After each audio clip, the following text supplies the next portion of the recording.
Hey Freedom Church, thank you for joining me as we journey through this amazing book of Psalms.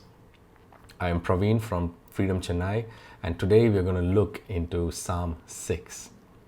Well, I'm not going to read the whole chapter, but I'm going to just share with you three things that stood out for me. As soon as you start reading this psalm, you realize that David is in a lot of pain. He's in a lot of trouble because of the sin that he's into. In verse 2, he cries out, "Have mercy on me, Lord, for I am weak. Heal me, Lord, for my bones are in agony. My soul is in deep anguish." David feels pain both emotionally and physically. He's in deep pain, but yet he chooses God. David, for the position he is in, for the role that he plays, for his fame, for his power, for everything that he had, didn't let anything come into the way of him and God. He was real. He was vulnerable. He was honest. There's something so powerful about his sincerity. It's almost like him saying, "God, I'm not afraid to show you my failures. I need you now." I don't know about you, but when my life was filled with sin, I always felt like I was in this deep pit. And every time I tried to come out of this pit, I would always fall back into it. And that caused me a lot of pain, a lot of agony, and I always felt like I could never come out of this. I could never come out of this pit. I always wanted like somebody to reach down and save me. I believe the psalmist also felt the same, because the word that he uses here for mercy literally means to bend down or to stoop down. What David is saying is, "God, I'm in this situation, in this pit. Would you please stoop down and rescue me? Would you please bend down and save me from this?"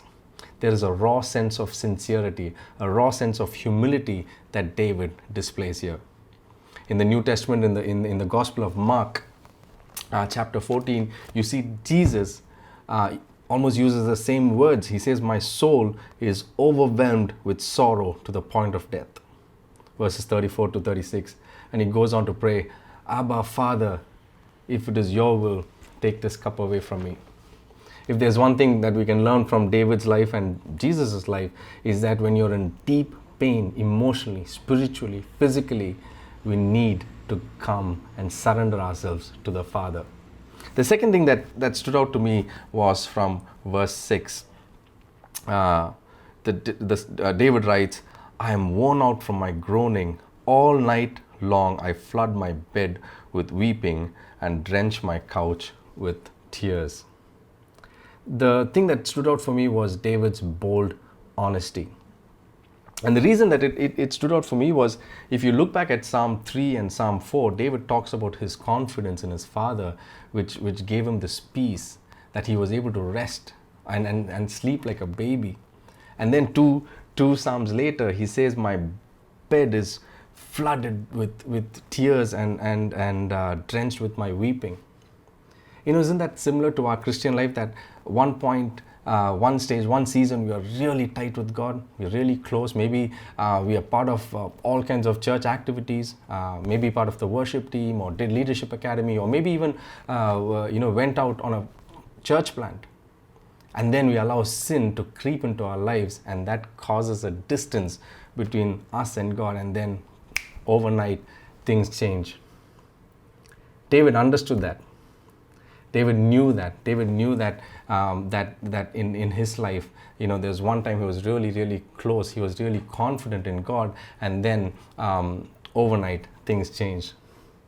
And I believe in this season, don't let the enemy rob your peace. With all the lockdowns and the social distancing, we have a lot of time in our hands. If you've been distant with God, use this time to draw closer to Him.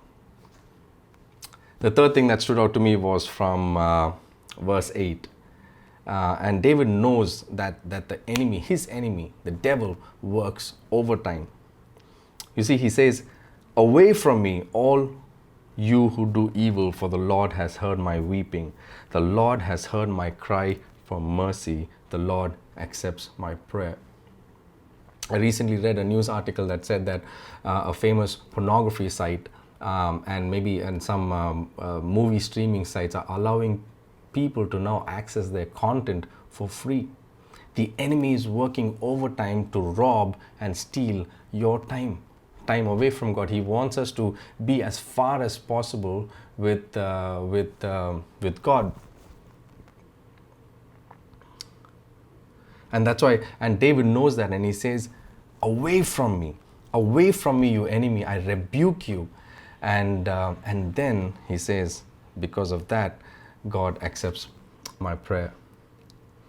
And from this psalm, I want us to take away that if you've been far, if you've been distant from God, use this opportunity, use this season to draw closer to Him.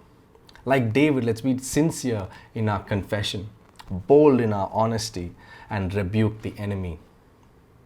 Then God will bend and rescue us. Again, thank you for joining us.